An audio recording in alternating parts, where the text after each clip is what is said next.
Yep, I'm coming for him. Nothing I can't stand more than somebody who's militant, but they ain't buttoned up at their own household.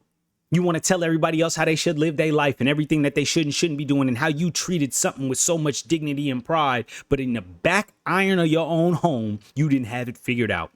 Shannon Sharpe let go today from ESPN officially because of those allegations, and you can look them up. My only real thought about that in ESPN, and I'm like, look, y'all should have just cut him from jump because he might have settled and gave that little girl all that money thinking he had an opportunity to come back and live out his career. That's why I kind of don't like ESPN. But we back on Shannon. 2010, when you were at CBS, you had allegations of something semi-similar that I don't know that you guys can go look up.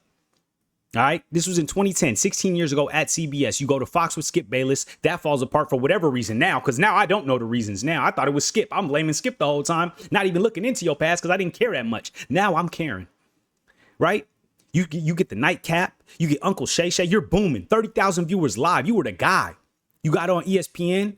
Stephen A. Smith stuck his neck out there for you. And what happens? You got on there and listen, nightcap.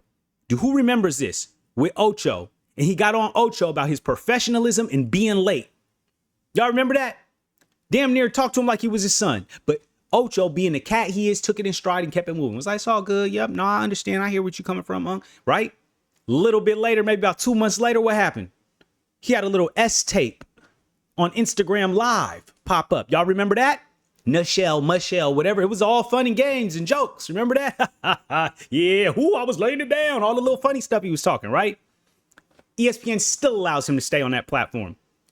Then this big allegation with the little girl pops up.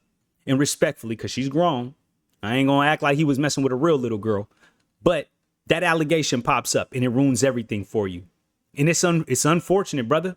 It really is. But when you are the guy preaching militancy, you're the guy preaching a certain type of lifestyle and things you did and how dedicated to the game you were. You guys remember that? And then your own house ain't buttoned up. And we see the cracks in your real flaws in your ways, brother. It doesn't look good. And guess what? Black folks ain't going to do. We ain't going to sit here and hold you down through all your BS, dog. Go get help. Go get serious about your life. But if you go look at those nightcap numbers, ooh, boy, has it fallen off. I mean, we had about 6,000 views live. It went from like 30 and 40. I remember at one time, it was like 60, 70 of them joints in there. It was a real thing. I'm talking life-changing money for him and his family. Even though, look, Shannon Sharpe's rich regardless. I ain't going to feel bad for somebody who already doing well. But I will say the last thing that really just kind of chapped my ass, for the lack of a better word, was, remember when Shannon Sharpe used to get on the airwaves and say, I don't even ride elevators if other women are on them. Y'all remember that? Because he was so worried about allegations and, oh, woman can say this. And then next thing you know, oh, that becomes a... If you were so aware of your surroundings and all of this hoopla, what happened? Where did your awareness go? If anybody seems unaware around here, it's you, dog. Get right.